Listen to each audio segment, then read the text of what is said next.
Hi guys, so a couple of friends have asked me to do a quick video on setting up the HSDJETs turbine and EDF jets that use the multifunction box, the MFC-2085, which works off a single patch lead via SBUS, Futaba SBUS. Now Jeti, quite a way through, supports SBUS, or it certainly does more so recently. So your generic REX receivers, not R, so your R receivers like the older R5s and R10s, 9s, 7s, all that sort of stuff, they won't work. So you can't install the firmware that's required onto them. So there's got to be a REX designation, so whether it's a REX 10, 7, 6, whichever, and the assist receivers, as long as it's REX whatever assist. You can also use RSATs. Bit of a weird one to do the RSATs though. So you need to get the firmware 3.24 from the Spirit website in America. That's the Jeti supporter in America. They've got an SBUS firmware that you download. It'll come down as a little zip file. I'll try and show you this here, and then open it up, and then open up the little executable file. Yeah, we'll run that, and it will bring up the little Connect device.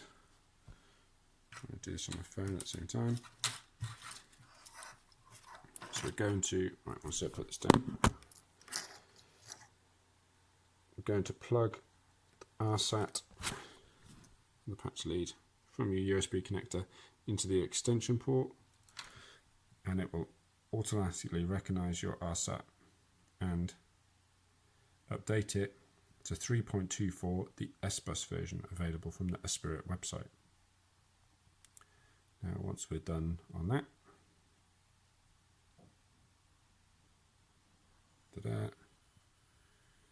update another device, disconnect device. Okay, so we can forget about the computer now. We're all done and dusted.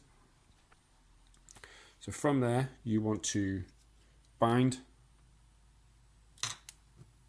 the little bind plug, bind the RSAT to the model that you've created from the start, and then go into model.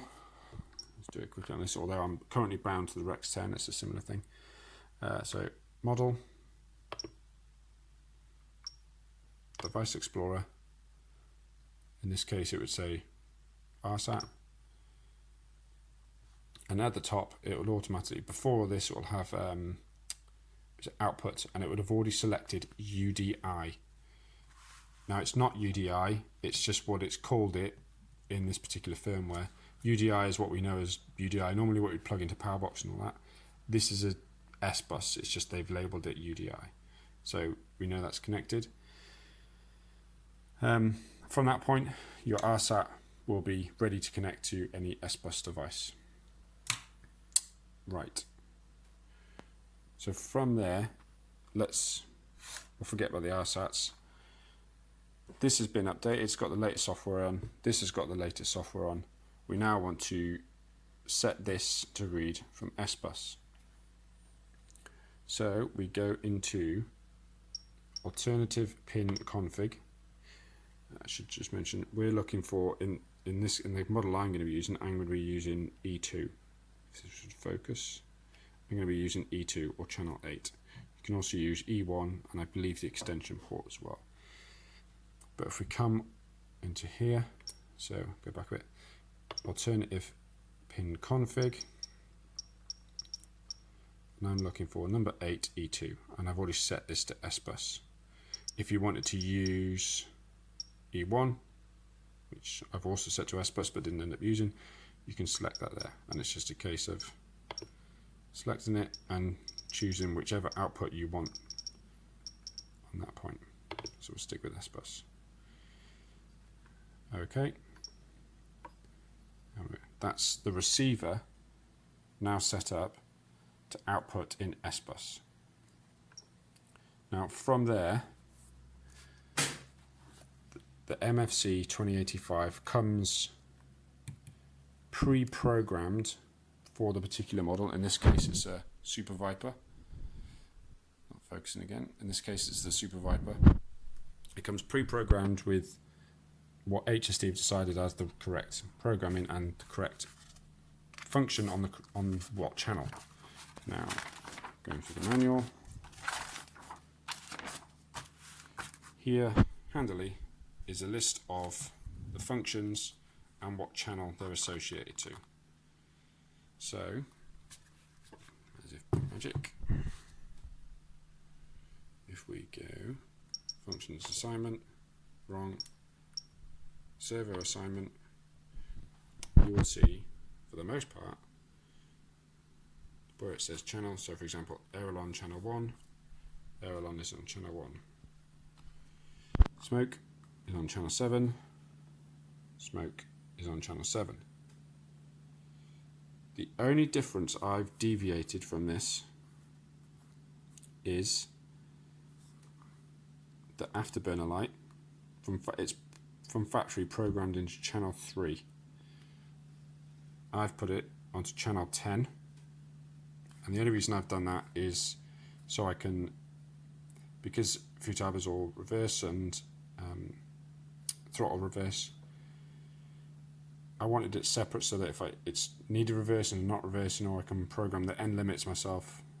I've programmed it into channel 10 on the Jeti.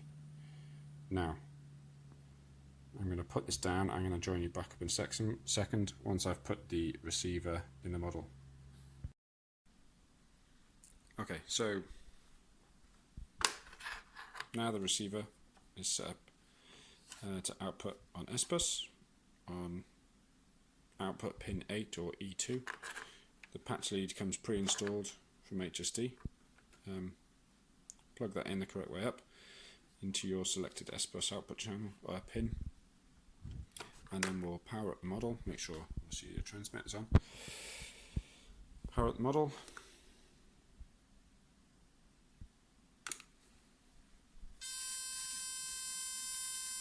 Digital servo, so it might get a bit noisy. Now, so I've already set up the model with this with throws. So yes, this one's ready to go.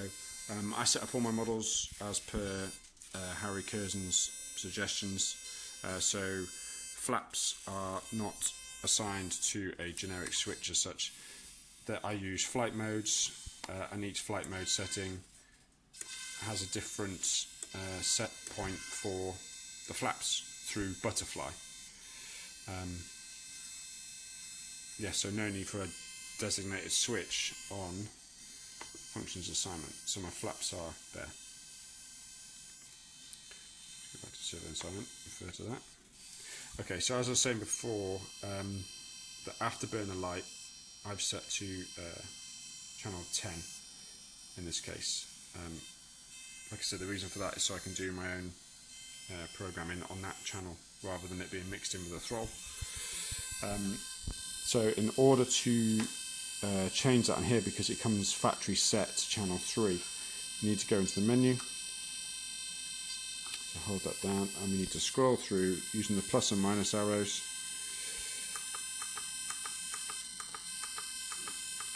And we're looking for, scroll past afterburner light, we're looking for SBUS setting, because you need to change a channel in the SBUS. So we're looking for, it's even handily labelled, afterburner light, enter, and I've already set it to channel 10, and it's just a case of just scrolling through with the buttons and pressing enter. Okay, so that's set. One other thing that I've changed through the program on this is, from factory the model comes with an elevator mix on flaps. I'm not sure if you can quite see there, but got a bit of down coming in with the flaps. Now, I've removed the mixing through that MFC box and done it via the transmitter, again as per Harry Curzon's tutorials. that's done via butterfly and the flight modes. So it's just a bit easier to program and adjust if needs be later on, rather than going to the model. I can just do it on here, a lot easier. I'll show you quickly how to deactivate that. So if we go back into the menu and we're looking for, not flap CP. So enter that. Now from factory, when you go into status, enter flap CP state will be on. That's how it look when you go on it. So that the mix on the model is currently active. I've selected off because I don't want that mix. aux2 CP, if it was status was on and you went into that, this should be set to 3%. I put it down to 0% as well. Not needed when you're turning the mix off, so irrelevant. And we'll come out of that. Another one I've done, I want to note, is the smoke pump doesn't appear to be proportional.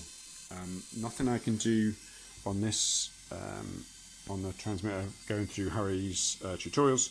I can't get the smoke pump to just ramp itself up and down. It's either on or off, and it won't get mad with it because there's not much in it. There's nothing in it. So yeah, so that's one thing to just bear in mind. So I've set it up so it just comes on at about minus 50% on the throttle, and it's just on or off, but with a master switch, so it's not always on with the throttle. Failing that, it's about as easy as that. Do all your throws, settings, sub trims as you would through the transmitter. There is the capability of doing all that through the MFC box, but personally I'd much prefer to do it through the transmitter. You know, in the field you need to do any little adjustments, it saves going through this little tiny screen. At least you've got the proper screen on your transmitter, and all the throws are in your manual. So yeah, thanks guys, hope that was some little help. Cheers.